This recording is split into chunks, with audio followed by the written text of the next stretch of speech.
Hello, good afternoon and welcome to Teleislas News, the most important news of the day.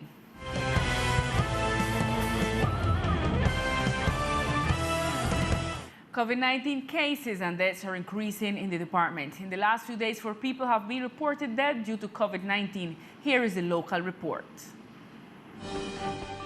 The archipelago exceeded the 4,300 registered cases according to the local report issued by the departmental administration. Currently, there is 440 active cases, of which 231 are in San Andres and 9 in Old Providence. 4,027 people have recovered and 65 have died, 62 in San Andres and 3 in Old Providence. It is worth mentioning that at the last 2 days, 4 people have died from COVID-19. The current occupancy at the intensive care unit is at 76%, with 35 cases being held up. In the local report, it is evident that the sector with more infections in San Andres are Guinea Hen with 15 cases, the town area, San Luis and Sierra Bay with 14 cases. In Old Providence, Bottom House with 2 cases, Old Town, Mountain, Freshwater Bay and Cam with 1 case respectively. Due to the increase of the number of cases, the local government continues the implementation of the schedule by identification document for the entrance to establishment. For today, Friday, the turn is for people who last digit of their identification card is even. That is so to say that the number of their ID ends in 2, 4, 6, 8 or 0.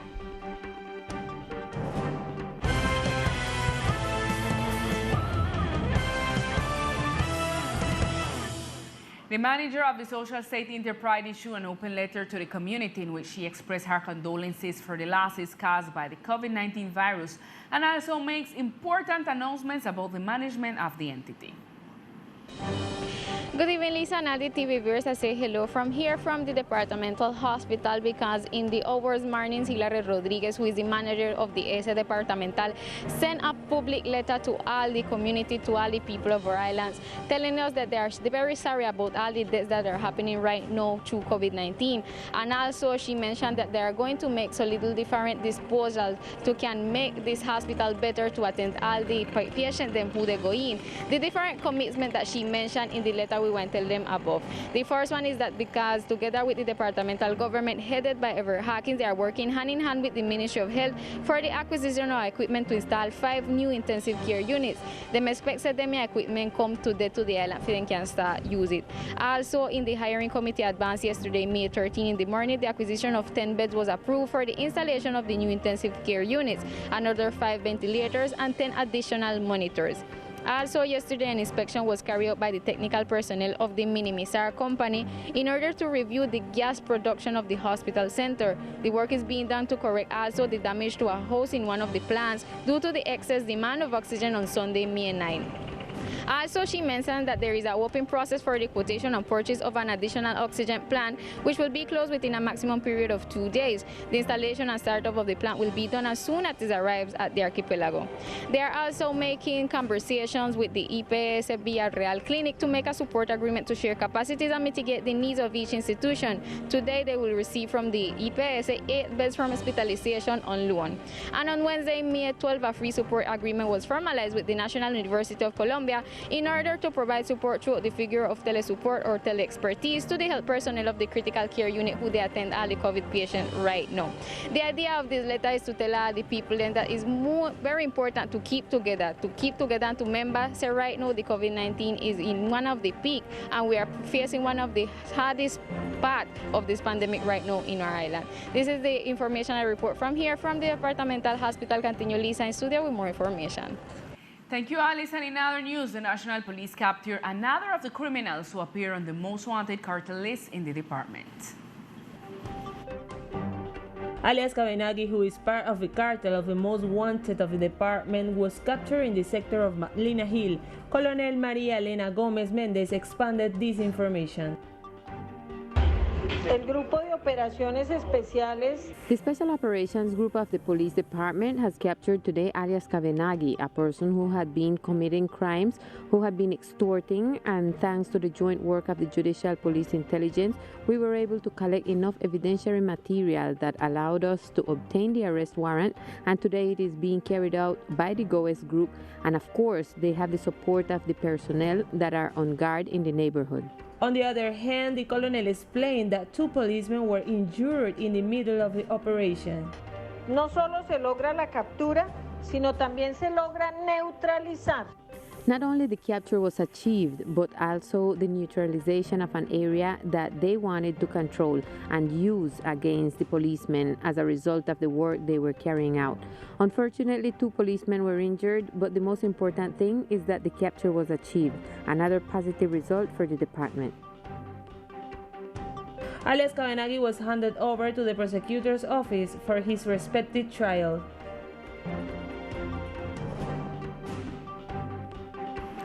The department received 30,000 million in credits from the Vice Ministry of Commerce, Industry and Tourism, in addition to the positive news from Balcoldex for the island's entrepreneurs.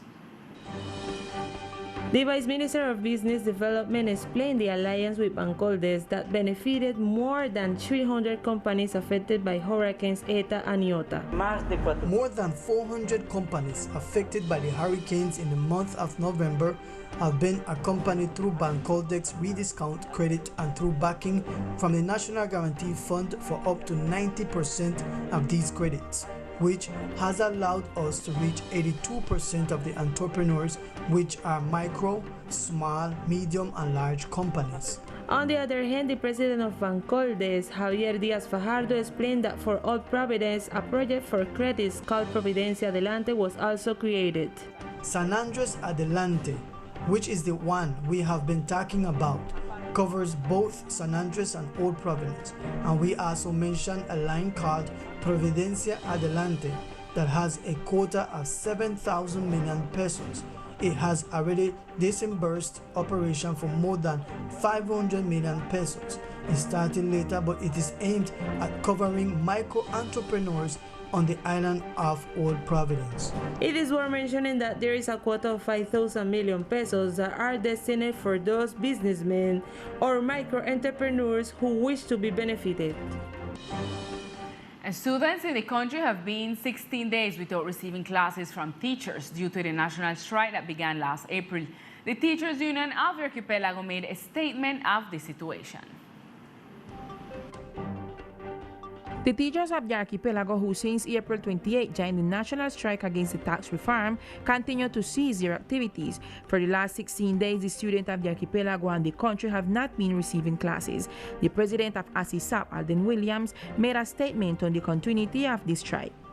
Okay, in this opportunity, we join our FECODE, that is our federation, national federation, and also we are backing up the strike that is having nationally in the country. Students are the social organizations in Colombia are in strike right now. So we just think that this is a way for us to back up whatever they are asking that will be benefit for teachers, for workers, for students, for all the community. Teachers, all the time whenever we had to stop with our work, we recover our time with our students. We try to dedicate back the time that is necessary with them for them to comply or to fulfill all their academic teams that we take out year by year. We don't have to worry about that. Teachers all the time are ready to comply with our students wherever we are in strike or not, and that's how we do it all the time. S.S.E President Alden Williams indicated that he welcomes the decision to link teachers in the next stage of vaccination against COVID-19, which will allow them to work safely with the students of the archipelago and the country. We are happy about that, but we maintain on our position that whenever they start, we will say that we get it. If we don't get it, we cannot celebrate nothing as yet, but we are glad that at least they are telling us that they're going to start with this. Currently, a virtual meeting is taking place in the morning hours between the Archipelago Teachers Union and FECODE to find out how negotiations with the national government are progressing and to determine when the strike and the cessation of activities of teachers will be lifted so that virtual classes and the alternating schedule method can return. 21 businesses were selected for Entrepreneurship Fund after completing the initial stages of orientation to entrepreneurship ideas and presentation within the framework of the fund calls for proposals. Hello, Lisa. Good afternoon. As you say, 21 businesswomen were selected by the Fondo Emprender program. Lorena Aldana, the director of the Sena Regional San Andres, tells us how was this process. This convocation is made possible thanks to an alliance between the Ministry of the Interior and the SENA with the purpose of supporting the business ideas of islanders, for which we have a pool of resources of 2,000 million pesos. Previously, the socialization of the terms of reference, idea, workshops, preparation for making a pitch and presentation, that is the moment in which the entrepreneurs fulfill all the requirements and make the presentation of their initiatives. In total, there were 44 entrepreneurs in the pitch or presentation stage. Aldana also stated what is the coming step. Now what follows is the formulation phase of the business plans, for which these entrepreneurs will have the support of the entrepreneurship managers of the SENA, both here and in Old Providence. We accompany them so that the business idea can be reflected in the document that will be evaluated by external people that the entity has for this purpose. And this is all information Lisa hope to see in the month of September, the finalists of this program. This is all information. Continuing in studio with the most relevant news of the day.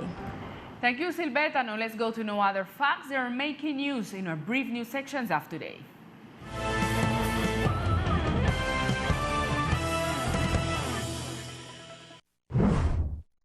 The National Police of the Archipielago Department, through its Prevention and Citizen Educational Group, carried out activities to promote and disseminate the 155 hotlines for women victims of violence, with the aim of encouraging citizen reporting and the care route in cases such as these, through door-to-door visits and talks to women by uniformed officers seeking to reduce this crime.